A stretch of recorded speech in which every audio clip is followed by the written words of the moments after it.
All right, so my name is Courtney, and I'm going to be doing a respiratory assessment. So first thing when you go into your patient, you introduce yourself, tell them your name, and who you're going to be taking care of, and you're going to be doing a respiratory assessment. You wash your hands. The next thing you're going to do is do like a general appearance of your patient. So you're going to be looking at facial expressions, any nasal flaring, any difficulty breathing, any pursed lips, his skin color. Looks perfectly fine. He's nice and pink. You're going to check the shape and symmetry of his chest, which looks perfectly fine. Next thing you're going to do is do a ratio of your anterior posterior. Have you sit up. So what you can see, he is even this way and in the back. So the next thing which we're going to do after that is when your anterior posterior transverse diameter ratio is 1:2. So then next thing we're going to do is measure his respiratory rate, which you don't want to tell your patient that you are monitoring respirations, which looking at him, he has a nice even non-labor breathing. His lips are not cyanotic, his skin color and his nails are pink. So it's me, and he's not hunched over, so he's not having any trouble expanding his lungs. Next thing we're going to do is palpate his trachea. Make sure there's no deviations or anything like that, which is nice and normal. Next thing we're going to do is inspect. Make sure there's no lumps, bumps, anything crepitus around his chest. Which I don't feel anything. Can I have you sit up?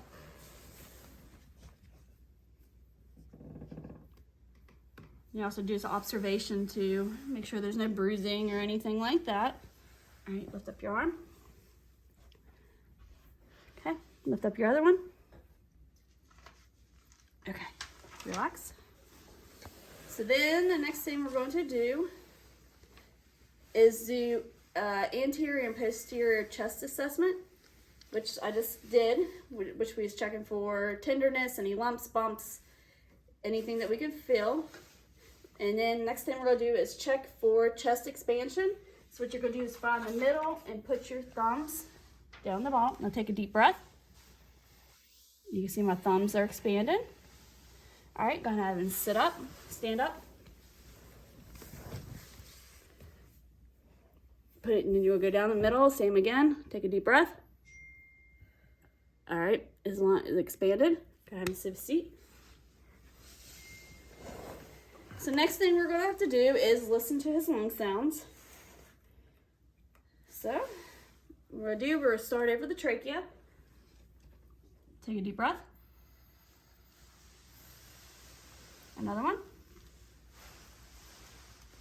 Okay, then we're just going to move down. Deep breath. Another one. Another one. Another one.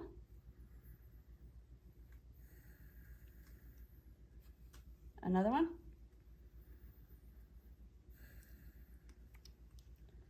Another one. Okay, lift up your arm. Okay, do one over here. Another one. Okay. The one. One more. Okay, we're going to do one on the other side. Another. Another. One more. Okay, any shortness of breath? No. All right, so we're going to do the same thing for the back. And we'll go ahead and have you stand up. So we're going to do the same thing for the back. We're going to start up top. Go ahead. Again. Okay, again. Again. Again. Again. Again. And again. Okay, one more. And then one more. Okay, go ahead and have a seat. So what we are looking for, so up in here we are listening to the bronchial. Down through here we're going to listen to the bronchial vesicular. And then the last thing that we are going to be listening to is down here is your vesicular lung sounds. And just ask your patient to see if they have any difficulty breathing, and that is my respiratory assessment.